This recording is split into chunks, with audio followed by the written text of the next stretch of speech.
Olá, gente. Eu me chamo Juliana. Eu estou muito feliz de participar do Congresso Movimentos Docentes de 2021. Para mim é um prazer estar aqui. Bom, a minha contribuição esse ano vai ser com o trabalho uma reflexão sobre o estágio supervisionado na formação inicial e a pandemia Covid-19. Bom, como eu já falei, meu nome é Juliana de Oliveira Torres. Eu estou no mestrado no Programa de Educação da Escola de Filosofia, Letras e Ciências Sociais da Unifesp do campus Guarulhos. E a minha orientadora é a professora doutora Magali Aparecida Silvestre. Bom, gente, falando um pouquinho sobre a introdução do trabalho, como esse trabalho se desenvolveu, primeiro, antes de começar a falar, a minha solidariedade e os meus sentimentos para todo mundo que teve um familiar ou perdeu alguém na pandemia Covid-19, infelizmente por um desgoverno que a gente enfrenta no nosso país. Bom, falar sobre o estágio na pandemia Covid-19 é falar sobre um cenário em que o estágio ele se tornou, assim como a universidade, a escola pública, de forma remota. Então, esse é a principal temática que esse trabalho traz. Só para a gente contextualizar um pouco, né, o que aconteceu com os protocolos de segurança e como que se deu esse cenário no Brasil. Bom, os protocolos, de forma geral, quando um país ele vai enfrentar um cenário pandêmico, é de contenção, mitigação, supressão e recuperação. Infelizmente, a gente ainda não está nesse último estágio.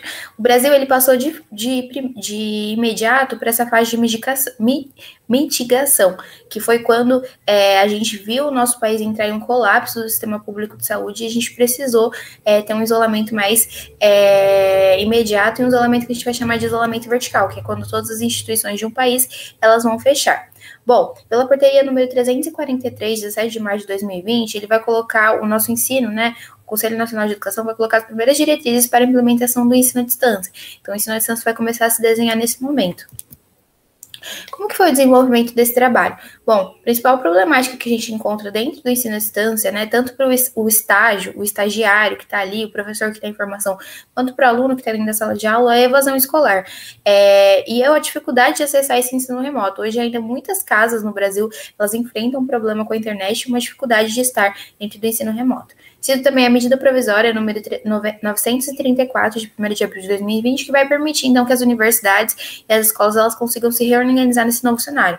Para a gente retomar durante algum tempo, ali no começo da pandemia, aqui no Brasil, mais no começo de 2020, as instituições escolares elas ficaram paradas, né? Elas ficaram congeladas e demorou um pouco para que as instituições elas conseguissem retomar as atividades.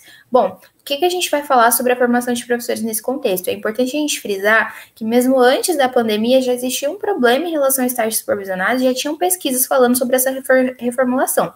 Segundo as professoras Pimenta e Lima, falta uma integração entre o estágio e a ideia de professor reflexivo e uma integração entre escola e universidade pública, e como que essas 4 instâncias elas vão conversar entre elas. Então, quando a gente fala sobre a formação inicial de professores, é difícil falar sobre estágio, uma vez que já existe essa deficiência no estágio supervisionado e como que ele se configura. Por isso que não é à toa que a gente tem os programas de formação inicial e esses programas eles vão surgir como uma compensação para esse estágio supervisionado.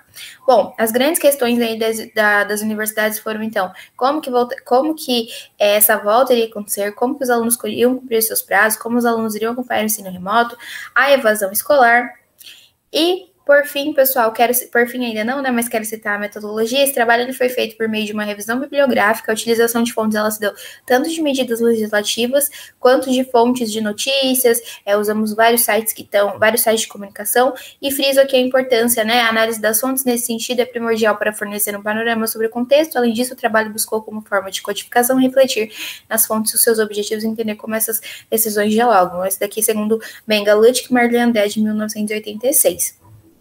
Bom, gente, agora sim, por fim, né, quais que são as conclusões que a gente teve nesse trabalho? Claro que o trabalho ele é muito mais extenso que isso, infelizmente aqui o tempo da apresentação é um tempo curto, então as informações elas precisam ficar muito enxugadas, mas de forma geral a gente assistiu e assiste até agora, né, nesse momento, dia 28 de setembro, quando esse vídeo está sendo gravado, um sucateamento da escola, da educação pública de forma geral, uma tentativa de implementação de ensino à distância, e também a gente consegue enxergar o papel transportante que a escola e os professores têm, né? Os professores agem até aí muitas vezes como agente social. E aí eu trago uma citação da Algebaile para finalizar essa apresentação, que é: a produção da escola pública no Brasil foi e é marcada por inúmeras formas de nexos entre a escolarização da população e a realização ou promessa de realização de políticas sociais distintas, envolvendo relações pontuais ou sistemáticas da política educacional com políticas de saúde, de assistência, de trabalho, de cultura, de lazer e até mesmo de habitação popular. Então a escola, nesse contexto de pandemia de Covid-19, a gente não sabe ainda como que vai ser